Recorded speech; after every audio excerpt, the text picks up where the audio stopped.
The power of caps. Crime rates go down. The quality of life goes up. I'm Peter Carl, and this is Chicago Crime Watch.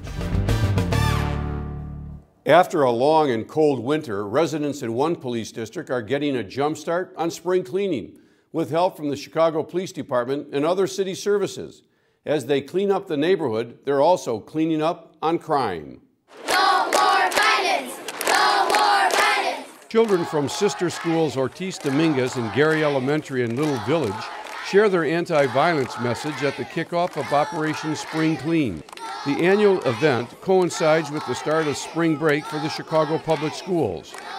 And what we're trying to do is just saturate the area with law enforcement and city services, okay? We want to clean up the area. We want to give it a new feeling. No more gangs. What else? No more drugs. No more what? No more crime. At the kickoff, a massive outdoor roll call, including the Chicago Police, Streets and Sanitation, Transportation, and Water Departments. Cicero Township Police participated, as well as the Illinois State Police. It's great that we're working together and using our resources in the best way that we can. During spring break, law enforcement and city services will target a specific area in the 10th District. Chicago Police will create a high-profile police presence and conduct a variety of enforcement activities and missions. It really cleans up the area. The community gets a lot of positive feedback from the community. The community likes to see the police out there. They like to see the city services. We'll be targeting, moving violations and traffic violations, including hopefully some criminal violations that we'll get out of that.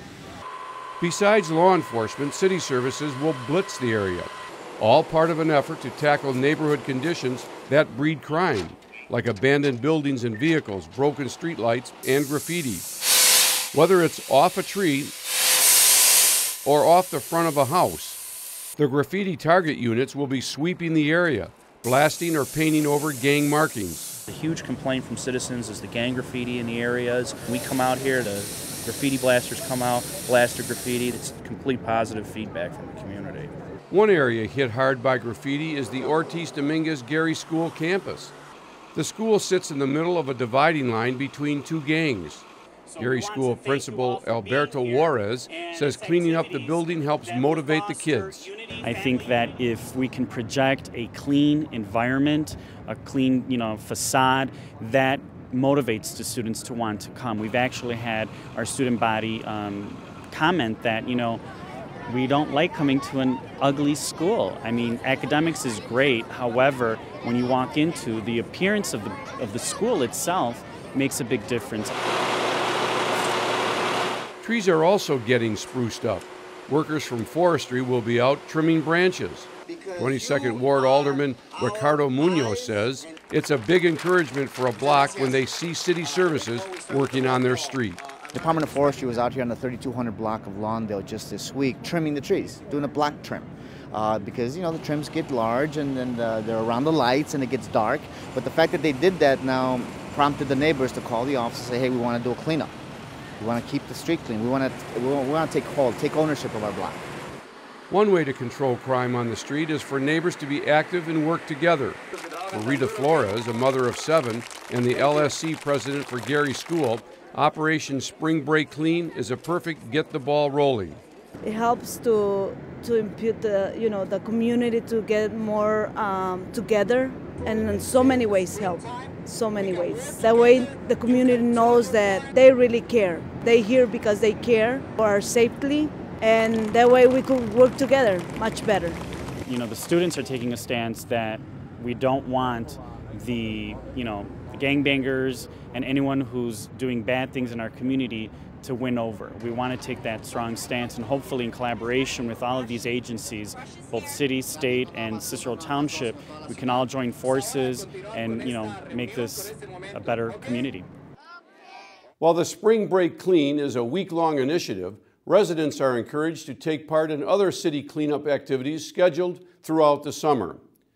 Chicago's new police superintendent is ushering in his new leadership team. Superintendent Jody Weiss gathered his new command staff and exempt lineup for an historic swearing-in ceremony, calling it a truly defining moment. You are that new team, and you will be held accountable to an even higher standard that defines this department's commitment to police service and personal responsibility, being the best that we can be.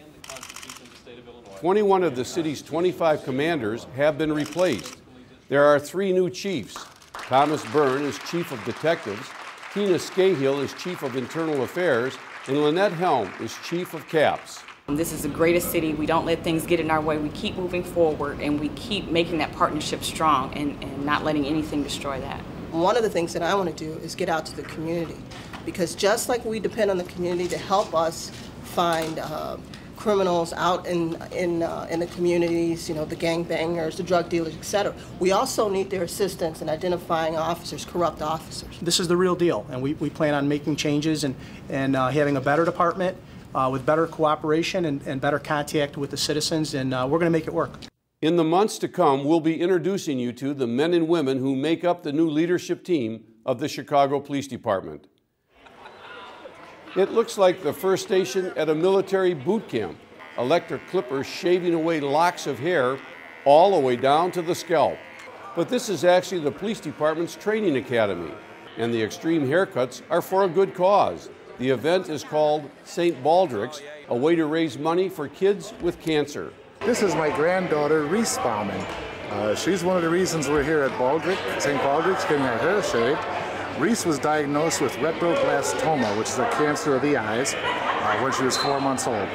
She's undergoing chemotherapy sessions right now, and with the grace of God and a lot of prayers, we hope we can save her left eye. More than 120 Chicago police officers, men and women, parted ways with their hair, and their commitment to kids helped raise more than $57,000. That's it from the CrimeWatch News Team. I'm Peter Carl. Thanks for watching.